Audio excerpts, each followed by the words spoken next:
Well, I'm pleased to say that we are now joined by Taipei's representative to the United Kingdom, Kelly Wu-Chiao Hsieh.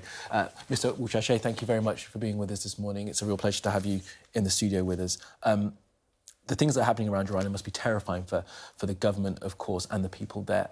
How do you see the way that the Chinese army are preparing? What do you think they are preparing for? Well, thank you, Connie. This is actually indeed a very challenging moment for Taiwan, and the ongoing Chinese military drill surrounding Taiwan across Taiwan Strait is really bad development, and we do condemn that. It's really alarming, and I think it's actually a blatant attempt to change the status quo across Taiwan Strait by force and unilaterally. So this is very alarming, and we've seen hundreds of sorties by the PLA Air Force's aircraft and their naval vessels crossing the medium line in the Taiwan Strait, which is a line that separates the military operations on both sides for decades. Also, they've conducted live fire drills, including the ballistic missiles flying over Taipei, flying over the sky of Taiwan. Even drones incursions have been happening in offshore islands. So all these are very, very escalatory behavior. So we do condemn that, and we hope that the international community can gather together to push back this behavior, which is really heightened the tensions of the region, infringing the sovereignty of Taiwan, and it's really disrupting to a great extent the international trade. Shipping routes, civil aviations, all these. So it's alarming. So we call the international community to pay attention to this. And certainly we noticed that the G7 foreign ministers issued a statement the other day, which made it very clear that it's a shared and steadfast commitment of theirs to maintaining the peace and stability across Taiwan Strait. And there's a steadfast commitment to it. Do you want to see them go further? Do you want there to be a NATO-style protection pact in place for Taiwan? I would certainly welcome that kind of thought. And in fact, the medium line itself is very, very important to keep the peace and stability in the Taiwan Strait. And I would certainly hope that the G7 and other countries, other friends, can further realize that the medium line is really the key, the defining indicator of peace and stability across Taiwan Strait and status quo in the region. And you say the median line has been crossed during these exercises? Yes, multiple times in the air and on sea. Yeah, and you say that this is the start of the change of the status quo. I mean, do you think this is precursor to an actual invasion? I can't really, say for sure, but obviously this drill, it didn't just pop out overnight. It has to be prepared for some time. So in terms of timing, we do believe this is perfectly an orchestrated sort of a crisis by China. And it's being elongated as well, am I right? That it's going on for longer than was expected? Yes, it was originally announced to go for 3 days and then 4 days and then extended indefinitely.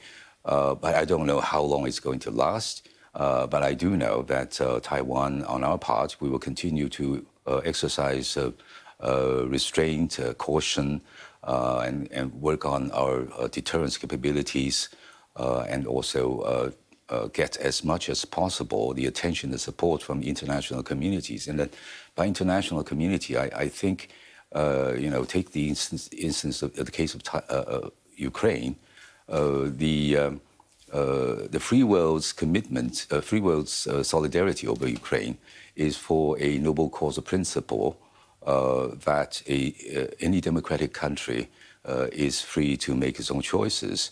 Now for Taiwan, I think it's time for a free world's solidarity over Taiwan to stand firm, and I think it's utterly important for the rest of the world to know. What does that look like, though, sir? If you let me push you on this, because we know that the Americans have this kind of ambiguity around defence. You're supplied weapons from the West, so you're able to build up your military. So what does it look like for them to promise your democratic future? What do you want to hear? What kind of words do you You want mean the United States? The United States, the UK, the EU? Well, of course, yes. I think we will defend ourselves. That's for sure. But we do need other support from important partners. The United States' commitment to the peace and stability across Taiwan Strait is firm, and we've seen that particularly in the U.S. Congress.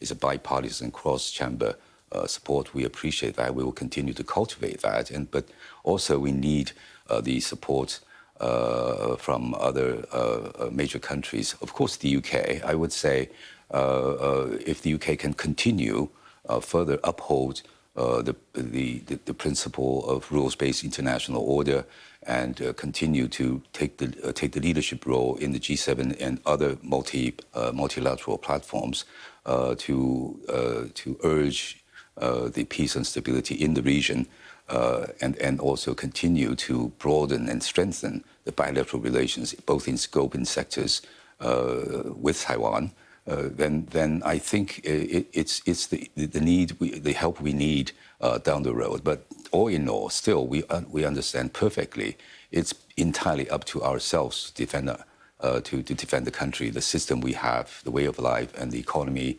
that we have built over the past decades. And how prepared are you to defend yourselves? And talk to us about how the geography of the island of Taiwan gives you a fortress of defence anyway, in the event of the invasion that may well come from China in the future. I think we are always vigilant. We prepared because the threat from China is not just overnight. It's not just last week or last year. It's been like that for decades, nearly 70 years. People like me have been growing up in this kind of atmosphere that we have to be ready all the time. So now, definitely, we need to continue to shore up our deterrence capabilities, hardware, and all those. And then we are now also looking at the possibility of reserve reform, things like that, and also. There have been voluntary civilian defense training among the people. And these are good signs because basically it proves that people of Taiwan are determined to defend our sovereignty and the way our way of life. I have a couple more questions for you. We don't have endless time, but I do want to try and get these two in. In terms of making sure that you have the relevant munitions to defend yourself, and also that the training is there. Would you like to see more help from Britain in doing that? Do you know that we've been training the Ukrainians? Yes, I certainly do, but not necessarily in the sense that you were mentioning about the efforts the UK has been put with regard to Ukraine. I think important thing is to boost the necessary relevant cooperation in those strategic sectors. Of course, defense industry is broad, and there is definitely opportunities for both sides to cooperate. Mm-hmm. I think we're pretty much on the right track because the UK, we noticed that it's been implementing this tilt to Indo-Pacific policy. It's now looking at that part of the world for the future interest of the United Kingdom, particularly in developing all kinds of relations across the board, including trade. A lot of CPTPP and other bilateral pacts are in formation. What about the sale, the purchase of British-made weapons?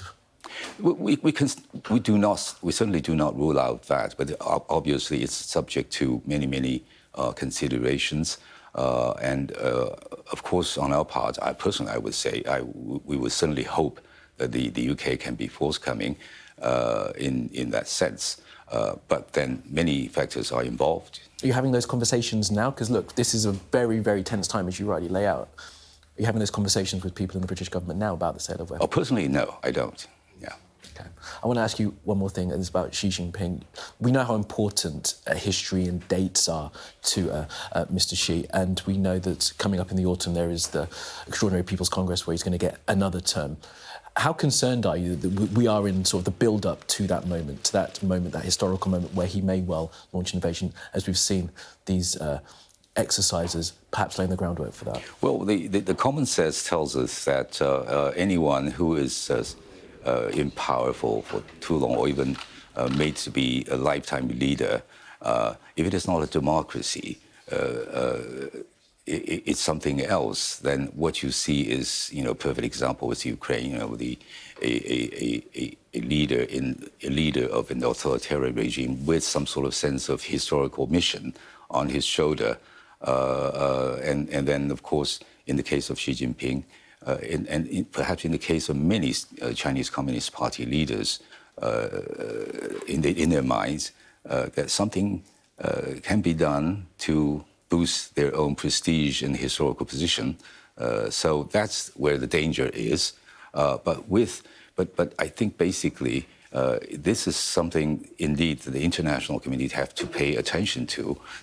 Especially liberal democracies have to get together to ensure that no fancy ventures being taken down the road that will ruin the peace and stability in the region. Absolutely right. Okay, Kelly Wu-Chiao Hsieh, Taipei's representative to the UK. Really appreciate your time this morning, so thank you so much for being with us. Thank you. Thank you.